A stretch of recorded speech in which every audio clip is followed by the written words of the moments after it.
Welcome to In the Loop podcast. I am your host, Jordan Jo Hollabaugh, and I love all things breakaway roping. Welcome back to our third annual 15 Days of Breakaway Roping series. In this series, we talk all things breakaway roping for 15 straight days, y'all. We interview the top 15 in the world that are making the national finals rodeo. We start from number 15 and we go all the way to number 1. We talk all things breakaway roping, rodeo strategy, horses, ropes, you name it, we talk about it. And one thing I love about this year is these girls have evolved. It's raw, it's real, it's uncut, and we are just so thankful to be able to do this. I want to give a huge shout out to all of our partners who make this happen, and to every one of you who is listening. Thank you for listening. If these episodes make a difference, please go and share it with your friends. Help us grow. Y'all, we're able to be here because of our listeners, because of our fans and supporters. And again, I just want you to know, thank you so much. I love doing this. I love podcasting, and I can't hold back any longer. So let's roll right into it. 15 Days of Breakaway, third annual. Here we go. Let's talk some breakaway roping.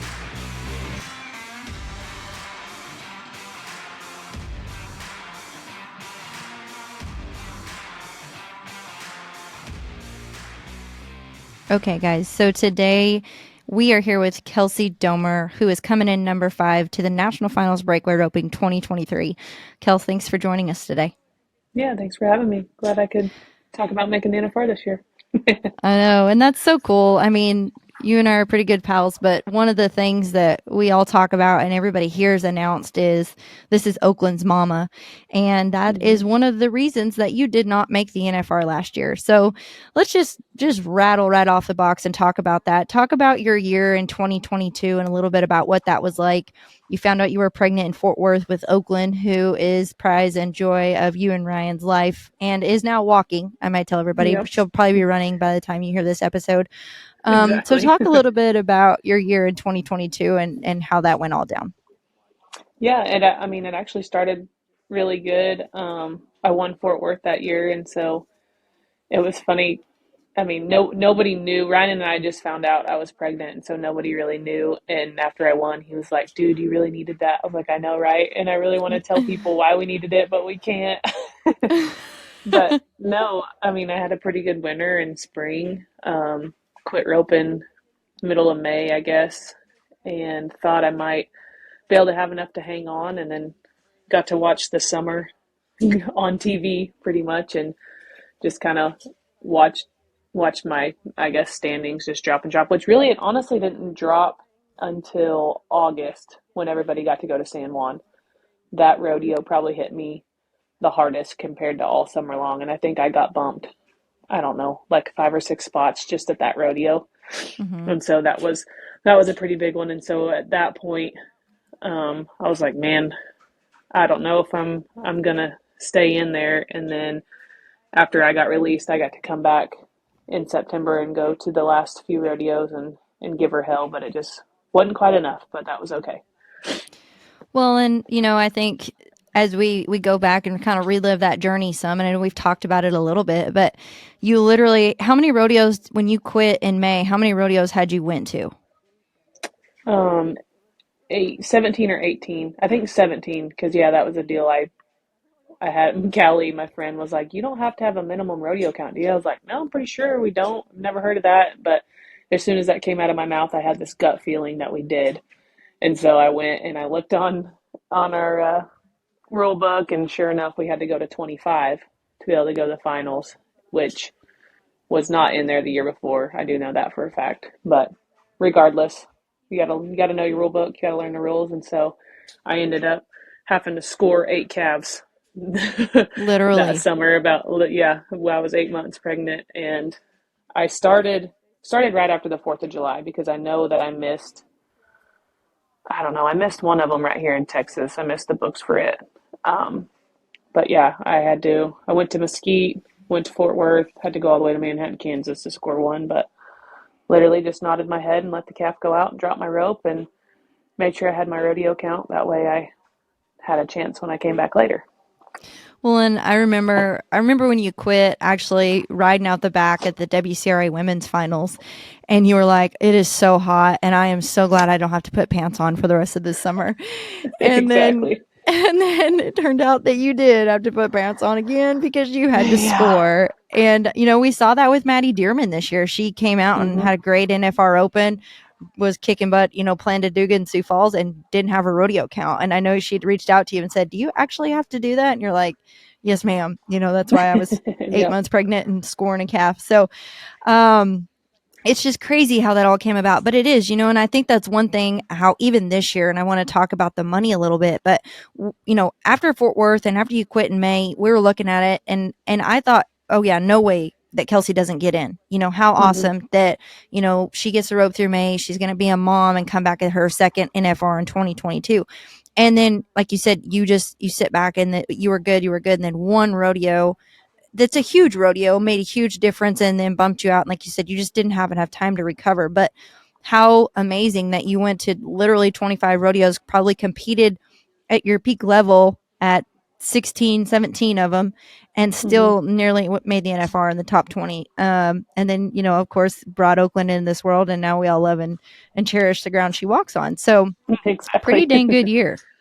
Yeah, I mean, yeah, it'll be one we'll never forget, and I'm just happy I got to rope that long, and then bring Oakland in, and even had a chance at the end, to come back. It was pretty special. The first rodeo I got to go back to in Arkansas, I actually won money at, and so I bought the picture so I could remember that. Of course, I was like, that was cool. This is my first rodeo back, won a little money, um, but this it worked out how it was supposed to, and I told Ryan, I said, yeah, we're going to give her heck the last couple weeks, but whatever happens, happens. And that's okay because we're bringing a little girl along with us this time. So it Yeah. was, I mean, that'll always be a special year and one we'll always remember. So Yeah. Pretty I special. definitely don't regret anything. Yep. Well, and then, you come off that year, like you said, you're fresh off popping a small child out, and you come back and win money. I mean, no big deal. And then you took a little bit of time off and actually Yep. like settled down, regrouped, come back. 2023, your guns blazing. So that also looked a little different though, and I admire you for that. Is that you took your daughter Oaklynn and then Ryan, your husband, whenever he could. You have a huge support system in your family, your mom, your aunt, your brothers. I know your brother-in-law, all those things. Everybody is so supportive. So talk a little bit about your 2023 year. You didn't go to as many rodeos as all the other girls did. You were very selective about where you went and how you did it, and you did it with you and Oaklynn, and then whoever else was able to be a part of that week or weeks in advance. So talk a little bit about that and how you laid that out for this year. Yeah, I'm super lucky. My family's amazing. Like you said, have the best support. People at the beginning of the year kept asking, they're like, are you gonna rodeo all year? Are you gonna go? Are you gonna take off? And I kept saying, I don't know, because I truly didn't. I was like, I don't know. I'm gonna take it one time, one day rodeo at a time, get through the winter, get through the spring, and see how it's gonna work out. And I had a pretty good winter again. And then come April, I got to talking to my mom and Ryan, and I was like, should I go to California? Everybody goes out to California for those rodeos, and it's like, I don't know if I should try it. Should I stay home? Whatever. And they're like, why don't you go try it? Go to California for these months. If something happens, you can always fly back or go back and forth. Whatever. But why don't you try it and see how it's going to be? Like, okay, Mm-hmm. good idea. And so I did. Ashley Goforth went with me. Another really good traveling partner. That girl's hard to beat traveling with. But so I went out there and it worked good. We were able to do it with Oaklynn and make it work, and obviously learned a lot out there. But I was like, man, this is a possibility, and so come back and rodeoed relatively close, I guess. You know, May and June until it's time to leave for Reno. And my mom and my aunt had told me, we'll make whatever work. We can go a couple weeks at a time. Both of them can work away from home. They can't do it nonstop, but they can take a couple weeks and work away from home. And um, Ryan, we had some plans for when he could go out there and take some time off. And so we're like, you know what? We're gonna see if it works, and we'll take off. And if I need to come home, I can come home. I always just took it, kind of a couple weeks at a time. You got to enter rodeos so far ahead of time, but I just was like, I didn't want to look too far ahead and get too anxious about what was too far ahead. And I just wanted to take what was right in front of me and go with that. And it worked out really well. I had a really, not pretty, I had a really successful year. This is one of the best years I've ever had. And I mean, luckily it's not over yet, which is nice Yeah. to think about. But yeah, my mom went with me, aunt went with me, Ryan flew out, stayed with me for 3 weeks or so. And so we made it work. Oaklynn loves being a rodeo baby. Everybody loves Oaklynn. So that obviously makes it nice, but it was different. Because I always tried to put her first before I put any rodeo or anything like that first. And so, Hmm. so you know, however I entered, I think, I think one time I had to drive all night Yeah. and that was it. And I told my aunt, I said, this is actually okay because she sleeps during the night anyways. And so that was okay, but we had one rough night. I mean, and of course there's other rodeos where you get tired during the day making a slack and making a perf, but I didn't, I tried not to put myself in a situation where I was going to be so worn out that, I would put my family, in a bad spot, but it, uh, it worked out pretty good. So, Yeah. Well, and was my next question is your priorities were a little bit different. And in no form or fashion do I mean that you don't love to breakaway rope. I mean, you're coming in this year's NFR with 112,000 and some 173 rodeos. Like you said, one of your best years yet to come. But I saw firsthand just by being your friend, but then just watching your actions, your priorities did change. You didn't put yourself in the situations that were going to be uncomfortable. You didn't do those all. I think I remember the all night drive you're talking about is from Ellensburg to Filer, and you jumped in with a group of girls, and I remember your aunt pushing Oaklynn around the parking lot, and she was just looking and waving and watching everybody, and so yeah, I mean that was probably the only time that you didn't actually go with your daughter go with you to a rodeo, but you didn't put yourself or your family in a situation that you weren't comfortable with, and I just admire that so much because I think that that's something as I've even done this the last few years that I've really learned is you've got to do what's best for you and nobody else can answer that question except for you. And so you did that through and through and you stuck to it and then it pays off. And so that's got to be pretty rewarding to sit back and be like, "Okay, here we go. We got this." yeah, absolutely. And that was an easy decision. You know what I mean? Like, in years past, I can remember being so worried, like, oh my gosh, what rodeo do I need to choose? Which one do I need to choose over this? How are we going to make it work? Are we going to get to fly? What horse am I going to ride? And then, having a toddler or baby along almost made it easier. And the fact is, all right, well, here's my choice. I don't really have many choices, and that's okay. And I'm going to be happy with that. And so, as crazy as that seems, sometimes she made it easier, and I was okay with that. And I guess maybe we need to learn that. Maybe we need to learn from that and from those decisions that I don't know. We probably put too much pressure on ourselves any other time. So that Right. was not, I don't know. It was good knowing that whatever decision I made, we were going to be happy with, and that was going to be okay. Yeah. Well, and I love that too. And Oaklynn is happy to see everybody. Oaklynn makes everybody happy. She's always smiling 90% of the time. Maybe when you leave, she might be a little upset. But other than that, we're just, Raymond's over there feeding her cookies and giving her sugar and all the good things he shouldn't be doing. Um, so I think that that's really special that your first child, your daughter, you're getting to share these moments with her, whether she chooses this lifestyle or not. I think that that's something just really special and sweet and you can look back on. And so I just, I love that about you. But the next thing I want to talk about is, which he is one of my favorites, even though he gets a lot of hair, even in September, is your great breakaway horse, Little Man. You rode him all year long in every situation. Man, that guy, I think you ended up third this year in the AQHA Horse of the Year. So congratulations for that. Thank you. But that's a horse I think that adapts in all situations and gives you a chance to win every time. So talk a little bit about him and I know you've had him for several years, but just what he's done for your roping. Yeah, Little Man's been a blessing. He truly has. It's crazy to think that, I wasn't looking for a horse when I came across him and ended up buying him. And so that was a God thing, obviously. And he's been a big, I mean, yeah, he changed my roping. He's been a big part of my roping ever since. I think this is what, year 4 or 5, maybe. I have to think about it, but he he's been great in every setup. It doesn't matter if it's Cheyenne or the NFR or Fort Worth when it's really fast. He's been good for me. we all know there are some times that he might get a little strong mouth and run through my hand scoring, but whatever. They're not all perfect, and that's okay. So I know that the wins definitely outweigh the mistakes he's made, and I've dang sure made a lot more mistakes than he has. And honestly, this year, I mean, he was lights out all year long. Mm-hmm. I don't know if I can think of a time that he ever, screwed me or messed me up. It was probably always me. So he's been really good. He's felt really good this year. So I'm excited to take him back to Vegas and hopefully show him off some more.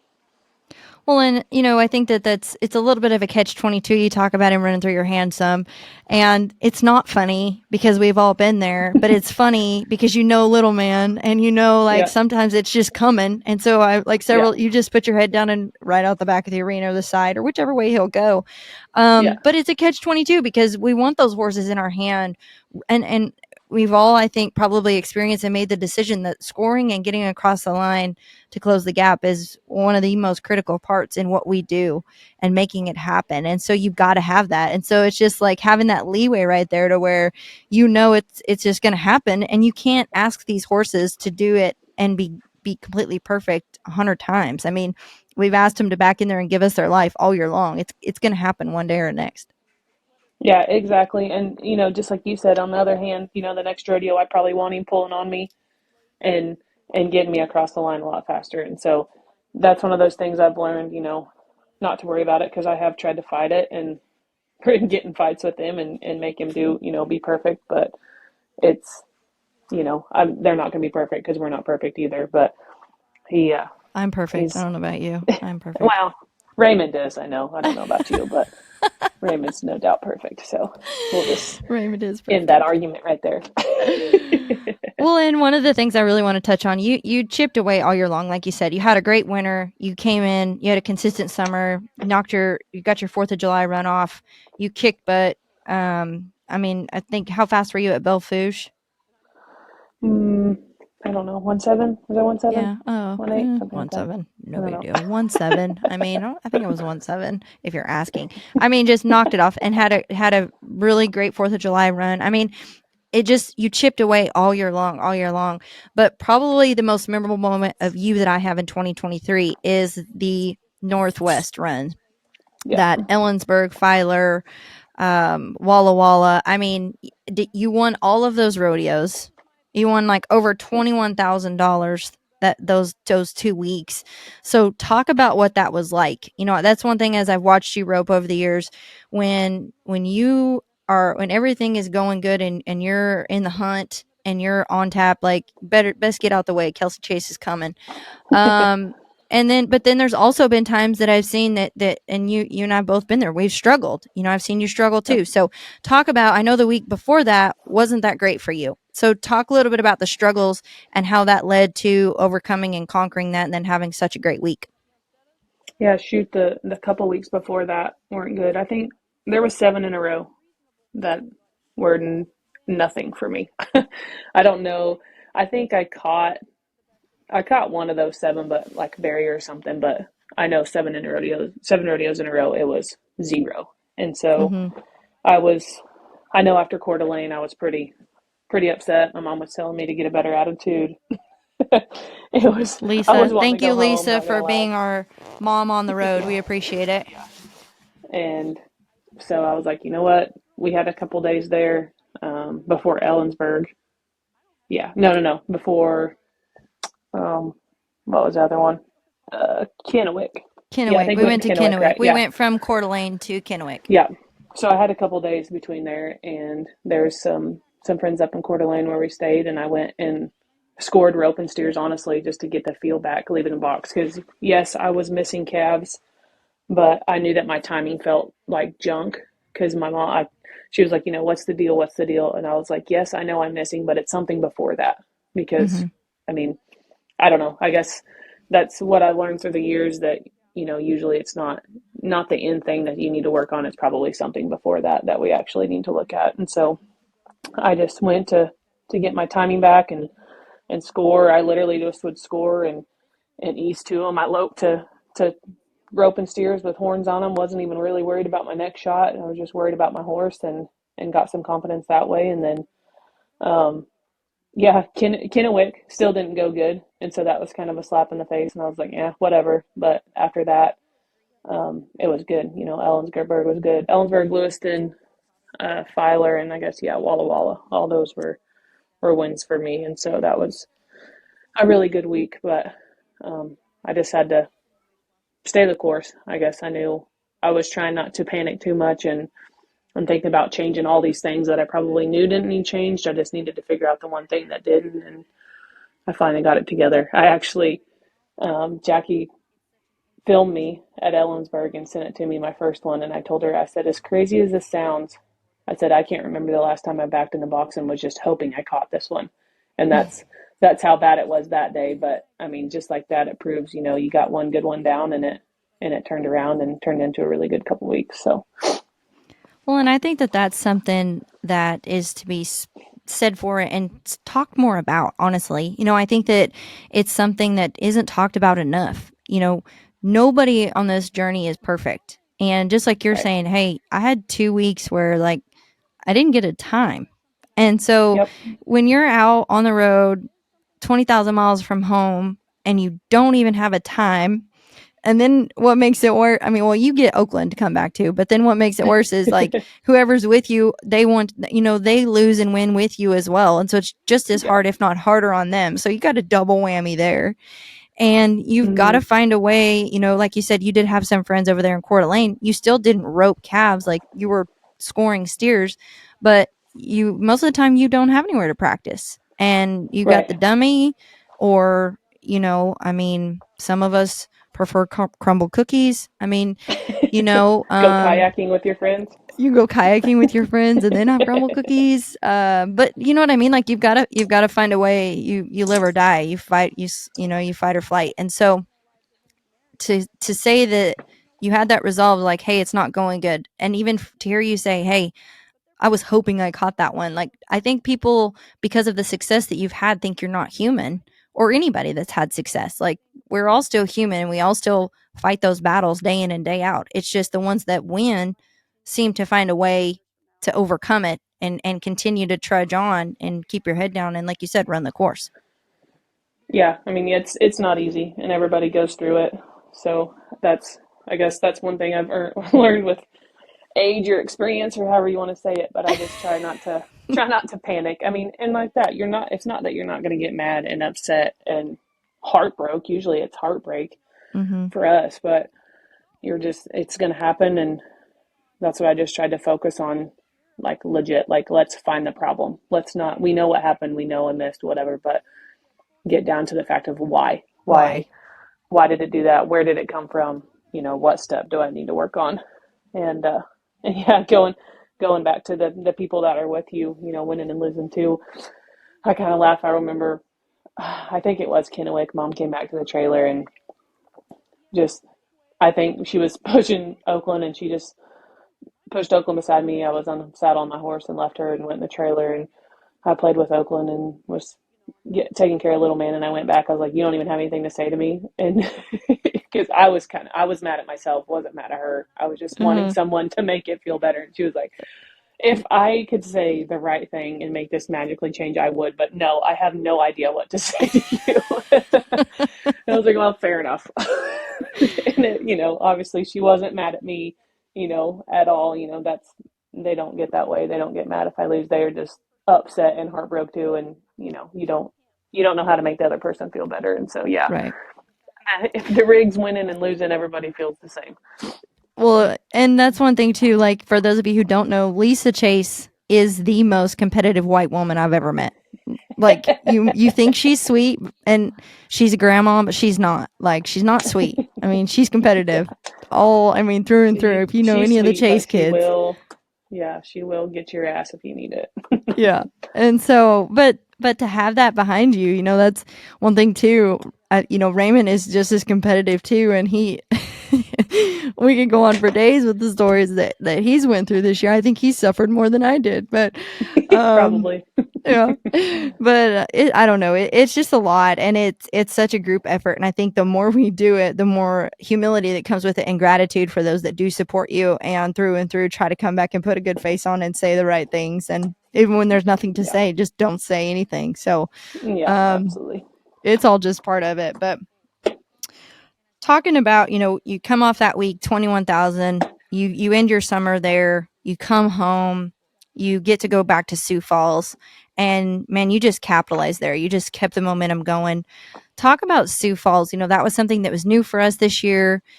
Big opportunity. I guess before Sioux Falls is Puyallup. You come out of Puyallup. Yep. So talk a little bit about that tour, the tour rodeos, the playoff series, and the impact that made. I think we were talking earlier when you came out of the year end, after the Northwest and all of that, you had 92,001 and you left Sioux Falls with another 17 and some thousand. So talk a little bit about that and the difference that it made in your year end and going into the NFR this year.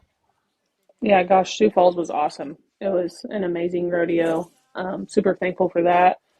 We got to be a part of it, just like all the other events, and equal added money. So that was super cool. But they paid 10,000 a round. We don't get to go at that. And Yeah. so that was cool. Yeah, it was an awesome rodeo to end your season on, and like you said, capitalize. At that point, I knew, I wasn't on the bubble or anything. I knew I was going to make the NFR, but it was a good way to get some more money won and then your summer on and have something to you know I guess push forward on going into the NFR. And so it was really good weekend. Didn't necessarily end quite how I wanted it to, but I can't complain with 17,000. So I was pumped for that and pumped to come home and be able to work from that. Right. Well, and something that I'll share with everybody, while you were at Sioux Falls, you, myself, and a friend, Callie Griffin. Hey, Callie. We were all doing a phase 1 of the 75 hard challenge. And so for those of you who don't know what that is, go look it up. We're crazy. Yeah, if you But want to make it your was life miserable, go look it up. Just kidding. it was pretty We're fun. kind of But while Kelsie was at Sioux Falls, she was still finishing the final leg of her phase 1 challenge, which part of it included a 5-minute cold shower daily. So Yep. talk a little bit about just doing some of that stuff with your friends. You and Callie did the 75 hard this summer, before, I guess it was maybe this spring. And so you let Yeah. me in on this part with y'all. You guys had started that. So I was like, hey, I need to do something. And you're like, okay, this is what we're doing. We're starting Monday. And I was like, are you sure? So we did. And man, it's one of the best decisions I've ever made. But talk a little bit about having those friends and trying to set yourself to a higher standard, hold yourself. You're always working on something mentally, physically, emotionally. So talk a little bit about that.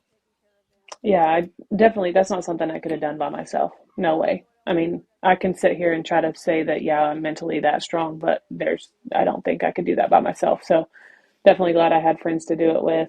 But yeah, I mean, it teaches you about yourself, teaches you what you can handle, and I mean, teaches you can handle more than I guess you usually think you can. And so, um, mental toughness, obviously you're working out too, but I mean, it's good. Like it is a challenge. It's not easy, not at all. Some days are easier than others, but never regret doing it, obviously. Just like people say, it's usually never regret doing a workout. Well, I don't regret doing these challenges either, but, um, so yeah, that added to, the end of the rodeo season, but it was okay. I made it through. Thankfully, it wasn't too cold at Sioux Falls, so my showers weren't any more miserable than the showers down here.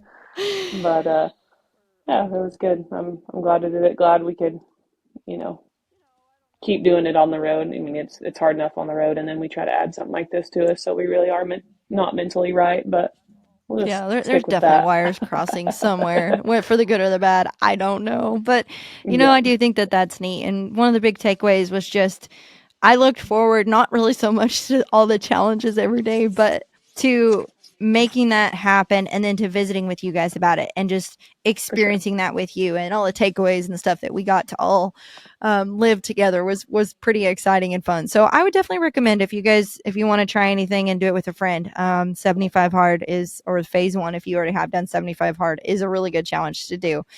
But yeah, it was fun, and definitely I'm glad we did it at the end because like I said, I ate crumble cookies all summer and gained 10 to 15, 20 pounds. Yeah, So No big deal. No doubt. Let's talk a little bit about traveling. That's one of the things that I've really enjoyed. My husband is a food fanatic, and so we always are eating something good. Tell me a little bit about this year, the different places that you went. I know that the iconic rodeos are so special to us, that we're so thankful to all the committees who are giving us these opportunities. A lot of them are just giving us equal opportunity across the board, which we're very appreciative of. But one thing I've really come to notice is they have some great food and some great places. So Hmm. what were some of your favorite places to eat and hang out this year while you were rodeoing? Oh gosh.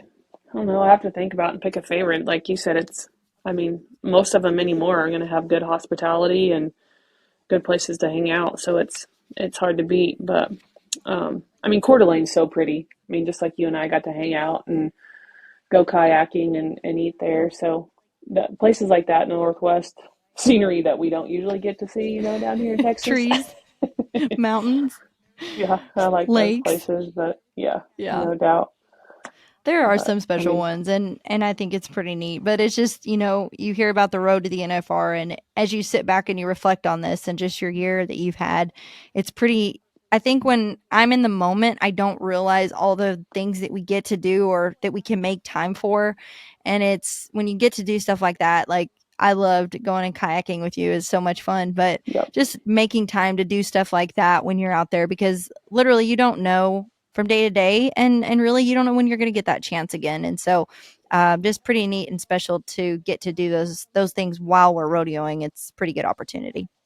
yeah, I think that's the best part about the Northwest. It does slow down a little bit, and so you do have a couple days here and there, and everybody's at the same spot. So I like that the Northwest is the end of our run, and you can kind of chill out before you go home. But it's I don't know. It's one of those things. Unless somebody has been out there and done it, we can talk about it and explain it, until we're blue in the face. But you really don't understand it until you do it and you're out Yeah.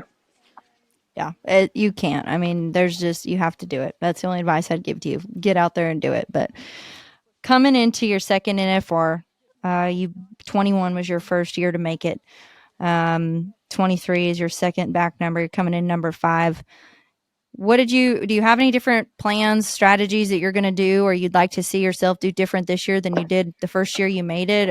It's going to be again at the South Point. I know you guys we're going to get to rope some of the calves that y'all rope out there. You set your pins. It's fast and furious, 2 days, 10 rounds, not very much time in between. So talk a little bit about, are you going to do anything different this year, or do you have anything different? Or are you just running at them? Um, I don't think I've got anything different. I didn't get to go to the South Point, so we were at oh gosh, where was it? Orleans. Where did we go? Orleans, yeah. And so going to be a little different setup than when I was out there. Of course, yeah, I watched it on TV last year, but you just don't know until you get to that spot. And so I figured out what the box and the barrier is going to be. Yeah, in a couple weeks we get to see the calves, and so I guess after that I'll probably have a lot better idea of kind of how they're going to be and how the pins are going to be. But I mean, really, I don't necessarily have anything to lose, if that makes sense. Sure, Mm-hmm.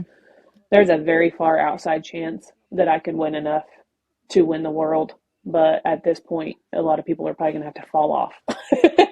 And that's just the truth of it. The top two girls have a lot of money won. I mean, I have a lot of money won too, but the way that ours pays out and everything, it's a small chance, for Right. me to go, win the world. And so yeah, I don't really have anything to lose. Of course, winning the average would be cool. Like, yeah, I want that average buckle, but also in the breakaway, we can't ever back off, no matter if we're just trying to catch 10 in a row or not. And so, I'm going to get my horse ready. Like we talked before, I want my timing feeling good and him feeling good across the line and giving me that chance. Cause I feel like if I'm scoring good and I'm on the barrier, you know, as best as I can for those 10 calves, then my horse is going to give me a shot and it should make my job a lot easier. So I think that's going to be my focus this year.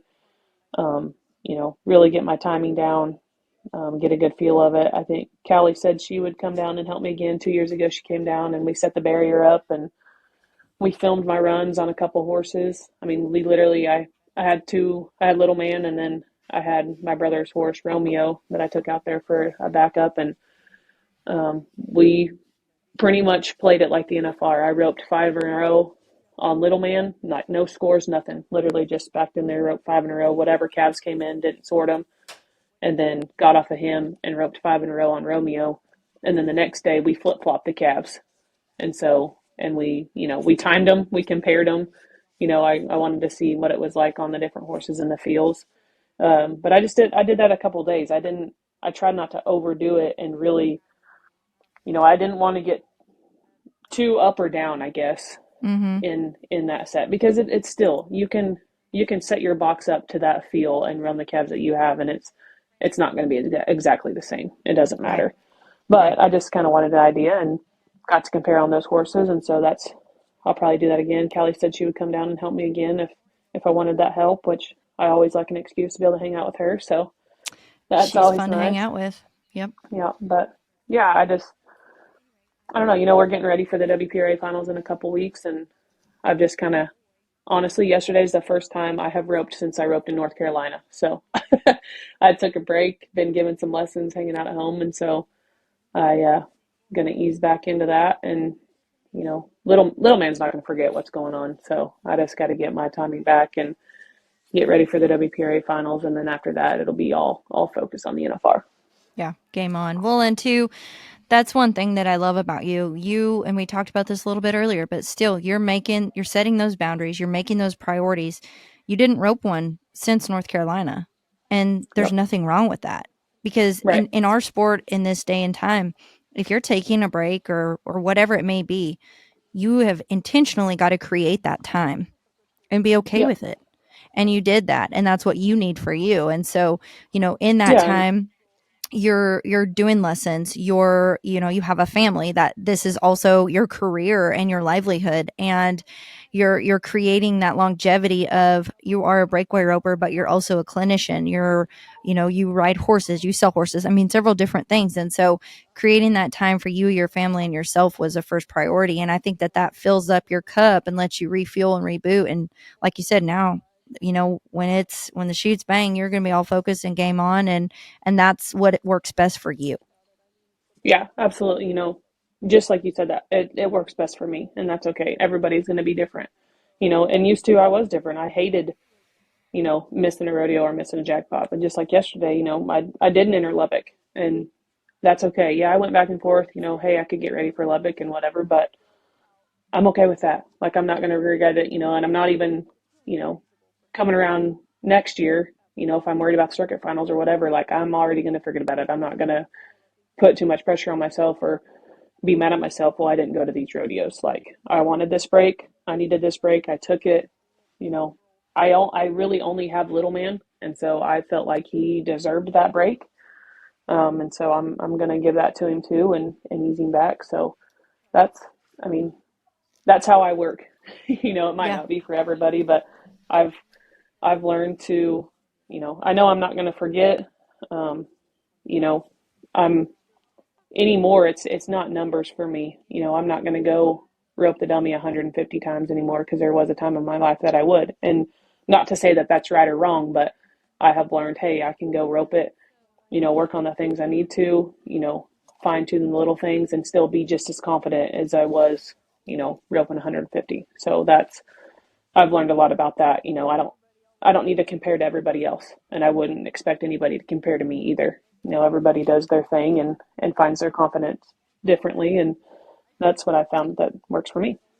Well, and I think that's just something that the comparison syndrome, like, it can overwhelm and attack you in a hurry, and you've Oh got to yeah. have your shield and your defensive up. And there's things that I think you just learn as you get older, and like you said, you're learning, and what works for you.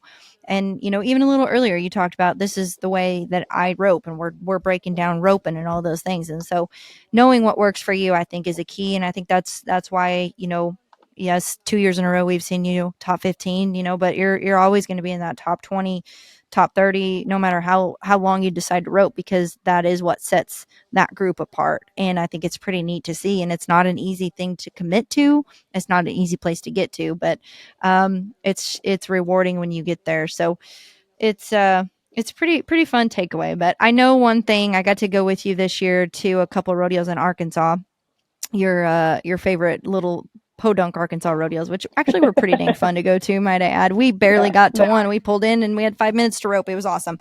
And so you have your own rig. Obviously, Oaklynn's toys, strollers, and all the cool things are in there.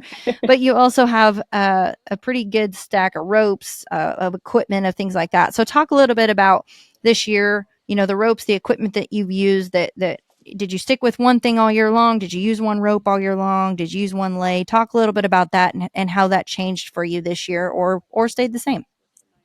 Yeah, actually, I did have a little bit of change this year. I used the Spitfire until about May, and then it was probably one of those things that I was having a little different feel, and I went to probably changing some things more than I needed to, but I stick with Rattler rope still. I used a Viper and a Striker some and just started playing with it a little bit to get a feel that I wanted. The feel with the Spitfire, I liked the feel, but there was just something else a little bit that I wanted more, it seemed like. And so I played around with that. And even at Sioux Falls, I was telling Callie, like I choked up a little bit what was the strand that was in between my hand.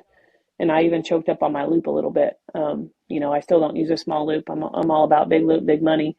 But even those couple little things I changed, and it made it feel good. It seemed like I just kind of was, I don't know, getting off of what I liked. And so I changed little by little. You know what I mean? Like I tried not to just make big adjustments, and I changed little by little. And I roped the dummy a lot with it first. It's not like I was right before I went in the box and I was like, oh, I think I'm going to change this today.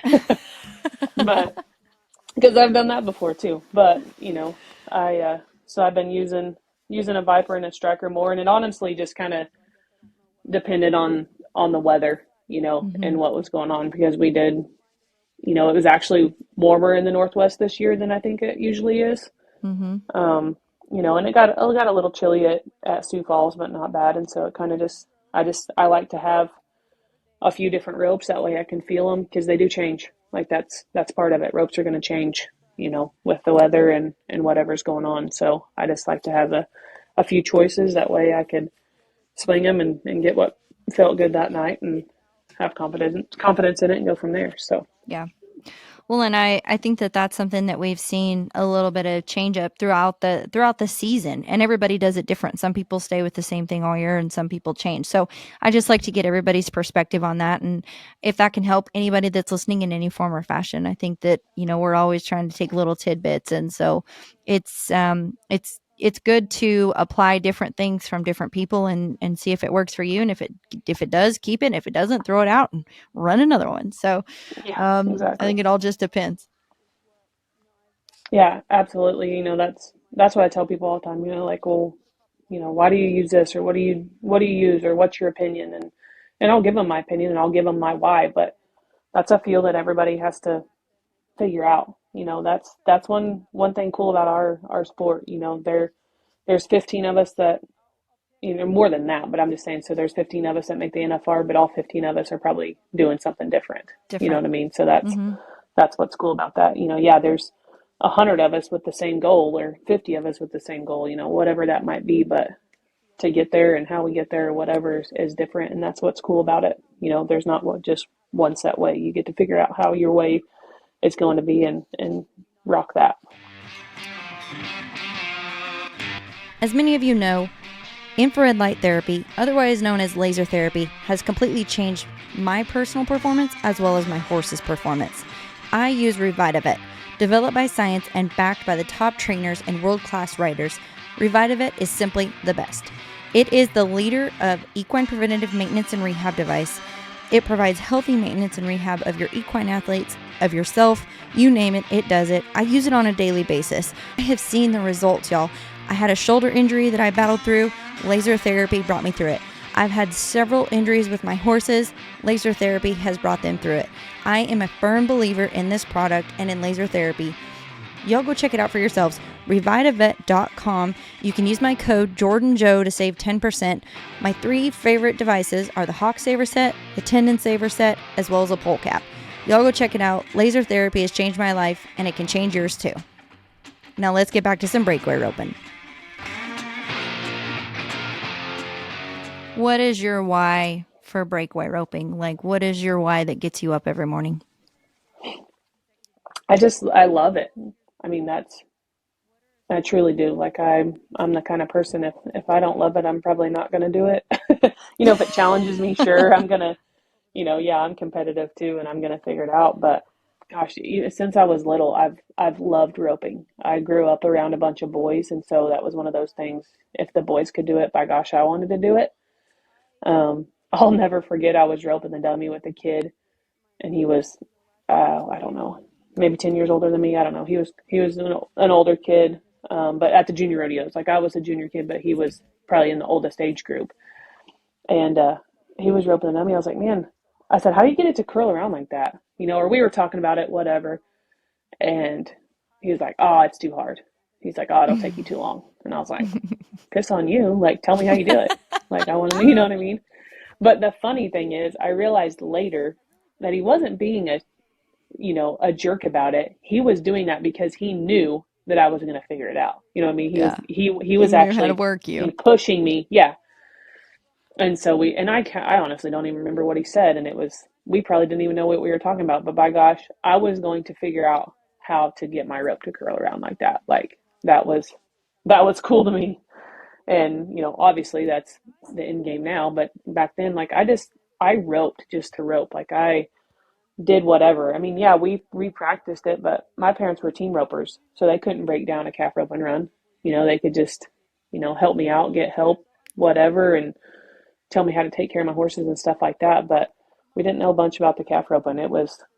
I roped a dummy a lot and watched a lot of people and figured some things out. And I mean, I was doing rope tricks as I was little, roping anything, roping people that were walking, pissing them off, getting my mom mad because I was hitting her shins, healing her, but I was going to figure it out. And I remember too, somebody told me, they were like, you got too much time on your hands if you can do rope tricks. And I was like brokenhearted. And I was like, why would he tell me that? Like I worked hard to be able to figure out, how to do this rope trick, like, whatever. Like I was mad, but now I was like, well, he probably, motivated me even more.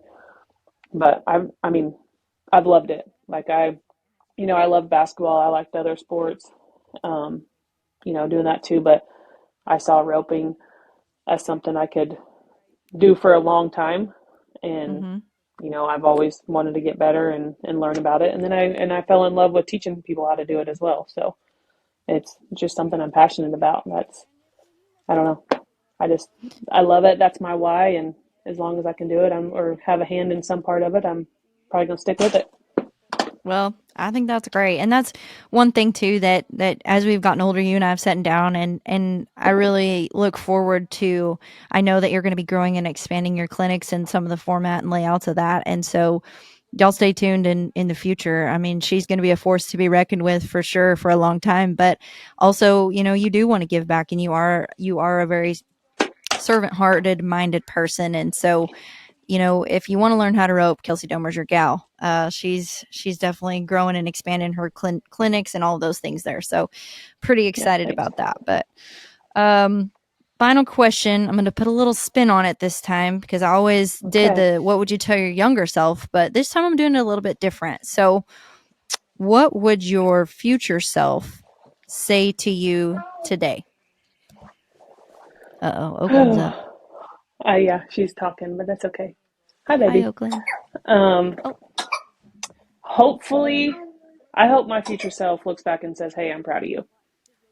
You know, hey, I saw the work you put in. I saw the times where you could give up and you didn't. That's what I want to be able to look back on, or hey, look what you did. Look what you did to grow the sport. Or look what you did with your family by your side, or things like that. Like that's what I hope for. Um, and hope back I can look back on and be proud of it and not have any regrets. Yes, I understand we're human and we're going to have regrets, but I truly try to live, and not have those regrets, be happy with everything and be confident in the decisions that I make. well, I love that and know that I'm cheering you on. I admire the way that you've went about this, you and your family. Love you guys and just very excited for the rodeos, for the finals, all 10 rounds.